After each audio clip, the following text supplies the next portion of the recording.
Hi my loves, welcome back to my channel. Today we are doing this beautiful soft glam transformation on my gorgeous model Tiana here. Let's just get right into it. First of all, just look at her skin. Look at how bomb she looks without any makeup at all. Just get into it, honey. So I had already primed her skin. I did that off camera. I used the Smashbox Photo Finish Primerizer, and the reason why I use that is because whenever I'm going for makeup that doesn't look like makeup, like no makeup is actually what I was going for.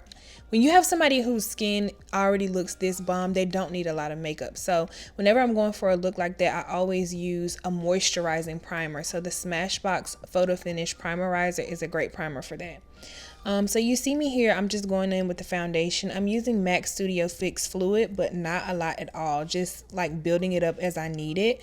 We were talking and she told me she actually uses NC50 for herself. So I use the NC50 in the middle, like the center of her face, as you can see here. And then I kind of, through her edges, I used NW50. So like the perimeter of her face, I went in with NW50 to darken that area up a little bit. And through the center of her face, I used the NC50.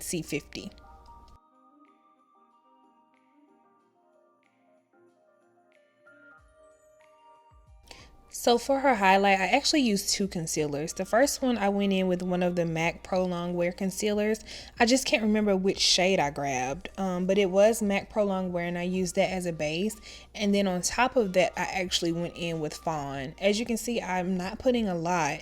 So even though I used two concealers, still not overly doing it with the coverage, but I just added a little bit of that Fawn on top of there. That's what you see me doing right now, and then I went in and blended it out. Oh yeah, and Fawn is one of the concealers by LA Girl. But the thing with makeup is it's easier to do less product and build for what you need than it is to put too much product on your face and then have to try to reverse it. So just build it as you go. If you put your concealer on and then you realize, oh, okay, I want to add a little bit more here, then do that, as opposed to putting too much when you go in and then you got too much on your face and you got to figure out what to do, honey. Just build it up. In her case, the concealer is not so much so for coverage as it is to just bring dimension to the makeup, to add some color to the makeup so it's not all flat. So I didn't have to go in with too much.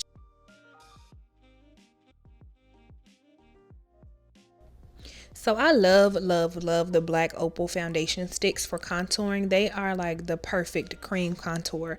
So for her, I used Ebony Brown. I'm pretty positive. Yep, I used Ebony Brown. So you see I'm just going in the hollows of her cheeks, around the perimeter of her face, and then I brought a little through her nose, just for a subtle nose contour, not too much.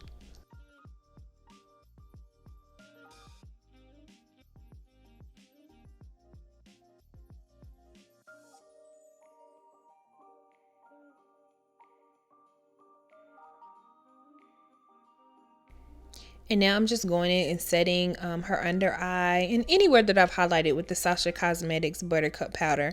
For me, it's not so much that I'm baking as it is I do eyeshadow after foundation. So I need to make sure I have enough powder under there to catch any fallout that I may have.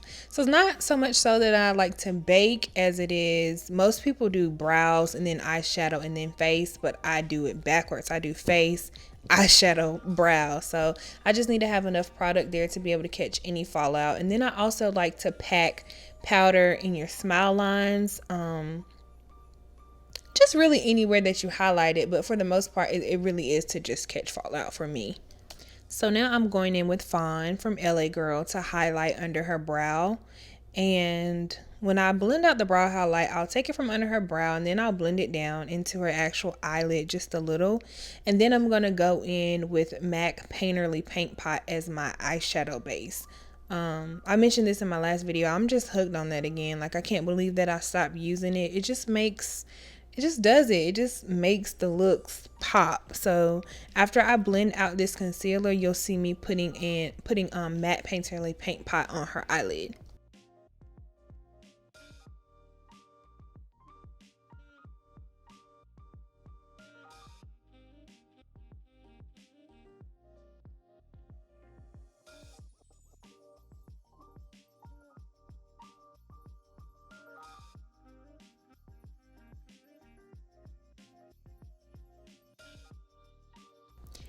Alrighty guys, now it's time for eyeshadow. I literally did this eyeshadow look with 3 colors. The first color was a blush. It was a Morphe blush in that kind of like purple tone. And then I deepened it with a dark brown shade from one of the Anastasia palettes. And then I just went in with like a shimmer, kind of silverish shade from the Morphe Jaclyn Hill palette. I think I'm finally stepping into my artistry in that I used to be really self-conscious about being the makeup artist that couldn't, I wouldn't even say couldn't, but that didn't do all of this like extravagant eyeshadow and like, that used to really weigh on me, you know, like feeling like I'm not worthy enough to like book clients and all of that because I don't do these big crazy eyeshadow looks. But you guys, I'm finally tapping into understanding what my artistry is. And those extravagant eyeshadow looks are not my artistry. My artistry is beautiful makeup. My artistry is beautiful skin. My artistry is soft looks that are everyday wearable, but that are also wearable if you're stepping out. It's a really good feeling when you finally tap into knowing who you are as a makeup artist, because you kind of feel unstoppable.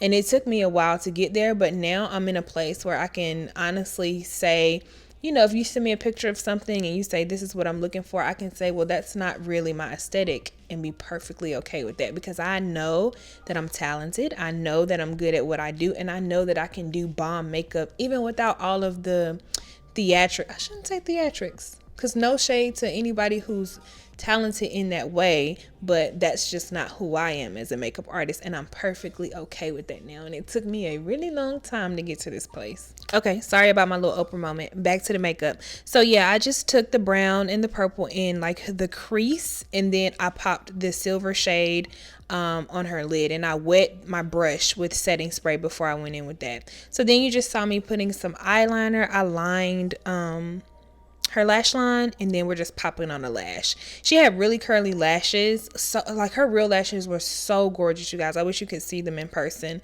But yeah, so we're just popping on those lashes. All right, now I'm just lining her eyes with my favorite Anastasia gel liner in the shade Jet. And then I'm going to go in and smoke out her under eye just a little with that same blush that we used in her crease. Just a little, not much, it's very subtle. And then I'm adding blush and highlighter from my Anastasia palette.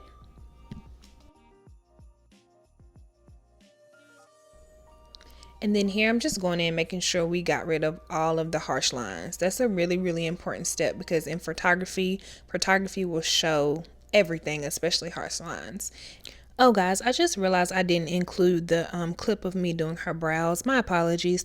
I used the Fenty brow pencil in the shade Black Brown, and I mixed it with the NYX brow pencil in the shade Espresso. One of my favorite combos right now. Now for her lips, so I'm just adding cork lip liner, lining her lips with cork lip liner, and then I took some of the concealer. I think that's the shade Toffee, the LA Girl Pro Cosmetics in the shade Toffee.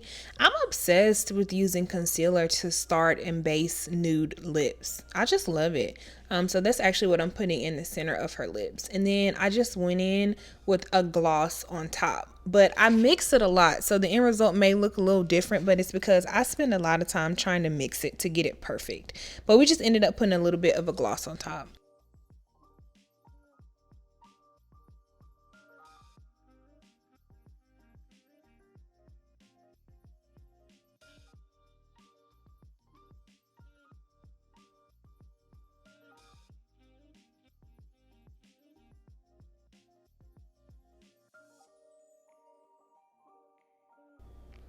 So that's really it, you guys. I hope you guys enjoyed this makeup transformation.